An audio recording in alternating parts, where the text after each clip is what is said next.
The U.S. is a net importer. We buy more than we sell. So when you have a cheap dollar, okay, a Boeing aircraft or General Electric wind turbine gets a little less expensive, but all the stuff we buy gets more expensive because we're paying for it in cheaper dollars, and that's what the central bankers really want. They want those price increases to feed through the supply chain and try to create inflation because governments around the world are desperate to get inflation. So that's the real reason they do it. And it can have a short-term impact. It can help exports a little bit. It can give you a little bit of lift. But the problem is it comes at the expense of the trading partners. This is just classic beggar thy neighbor devaluations. That's what currency wars are. So it can help individual country growth, but it does nothing for world growth. The world is no better off. One country is a little better off, another country is worse off. So the other metaphor I've used is, you've got 4 soldiers and they're fighting and it's a hot day and they get a break and they've got one canteen and they're all really thirsty. What do you do in that situation? You pass the canteen. In other words, everybody would like to drink the whole canteen, but you take a sip, you hand it to your mate, he takes a sip, and so forth. And that's the way the currency wars have gone. 2009 was the day of the cheap yuan. Remember, 2009, 2010, Secretary Geithner couldn't get out of bed without complaining about Chinese currency manipulation. 2011, the dollar hit an all-time low on a couple indices. That was the cheap dollar. 2013, along comes Abenomics, and one of his 3 hours was a cheap yen. All of a sudden, the yen's at 120, 124. Japan got a little bit of a lift. So who's suffering the whole time? Europe. Europe had the strong currency, 2 recessions in 4 years. So finally, 2015, it was Draghi's turn. Well, June 2014, they launched negative interest rates. In January 2015, they launched European QE. So you're going from China, US, Japan, Europe. Everybody's passing the canteen. But the world is still stuck in basically depressionary growth. It's not, we don't have negative growth, but we have below trend growth. So there's no way out of it. So right now, my forecast, I actually said this a couple of months ago, is that look for a stronger yen, stronger euro, cheaper dollar, cheaper yuan. That has played out with a couple speed bumps. The dollar got a big lift because of Brexit, and the euro went down a little bit also because of Brexit. But the yen went from 124 to 104. It backed up. 103 actually backed up a little bit. But we do have a strong yen. All these people who expect Japan to intervene in currency markets, don't hold your breath. They've been warned, I would say threatened, by Jack Lew and Christine Lagarde. Don't you dare intervene in currency markets. You had 3 years with a cheap yen. You didn't make the structural reforms. You didn't do what you needed to do. Too bad for you. We're taking the canteen back. So the point to your main question, Grant, is that they don't have a logical conclusion. There are only 2 ways out of a currency war. One is systemic reform, a kind of Bretton Woods or Plaza Accord where all the major powers sit down and just say, here's the New Deal. The other one is systemic collapse. I expect collapse because there's no consensus on a way out of it. There's no political will behind structural reform. I don't see the leadership. In 1944 you had John Maynard Keynes. In 1985 you had James Baker. In the 1990s you had Bob Rubin. These were, whether the Democrats or Republicans, this was leadership. I don't see that kind of leadership today. I see a lot of denial. I don't see the political will behind structural reform, so I would expect a collapse of the system. Well, it's interesting you say, because of all the bailouts, we don't know what a systemic collapse looks like. I actually have a pretty good idea of what it looks like, because everyone focuses on 2008, and U.S. economists call it the Great Recession. You go abroad, they call it the global financial crisis, the GFC for short, whatever you want to call it. But we had another one that was actually potentially worse or as bad in 1998. And that was the Asian financial crisis. Started in 97, worked its way around the world, ended up in Russia, and then landed in my lap at Long-Term Capital Management. I was the general counsel of that hedge fund in Greenwich that got bailed out by Wall Street, although I'd like to remind people they didn't bail us out, they bailed themselves out. Because, Wall Street bailed itself out. I always say, hey, we owed, on paper, we owed Wall Street $1 trillion in derivatives trades. If we had failed, meaning filed for bankruptcy, and we had a bankruptcy team ready to file those papers in the Cayman Islands because we were a Cayman fund. I said, I would have just slept in the next day. It's like, it's out of my head. We filed for bankruptcy, good luck getting your money. Wall Street bailed themselves out because they didn't want that $1 trillion of derivatives positions dumped on them. Then they would have to turn to the market and dump it.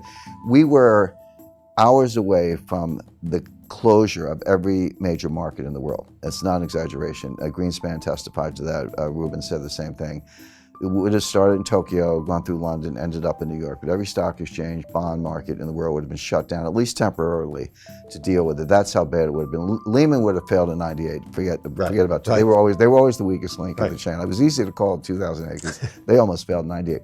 But the point is, okay, so we moved $4 billion in cash in about 3 days. If you think of it as a private deal, $4 billion all cash, no due diligence, wired the money. That's kind of how the sense of urgency. And so we filmed the runways. We brought it in for landing. The plane didn't crash or break up on the runway, but it was that close. So when 2008 came along, I just felt I was watching a movie I had already seen. It was like a rerun for me. And you're right, 2008 was even bigger, potentially more. We were, if not hours, maybe days away from the sequential collapse of every bank in the world. Starting with, Bear had already gone out, Fannie, Freddie, Lehman, AIG, Morgan Stanley would have been next, then Goldman, then Citi, et cetera. We were days away from that. And again, I think Andrew Sorkin did a good job in his book. So this isn't, we're not looking at strike two in a baseball metaphor, we're looking at strike three because 98 was strike one, 2008 was strike two, now we're looking at strike three. The next one is going to be worse. So I think we've come extremely close. I think people are overly complacent. Just because we managed to pull off bailouts in the world didn't come to an end. Don't assume it wasn't close and don't assume it won't happen again. Sure. But there's one very important difference. In 1998, Wall Street bailed out a hedge fund. In 2008, the central banks bailed out Wall Street. In 2018, let's say, keep up the 10-year tempo, who's going to bail out the central banks? All we do is we move the problem to a different balance sheet. Now the problem is on the central bank balance sheet. Because the Fed printed $3.4 trillion of new money since 2008. Their balance sheet was $800 billion. Now it's at $4.2 trillion, give or take, so $4 trillion of new money. But it's 9 years on.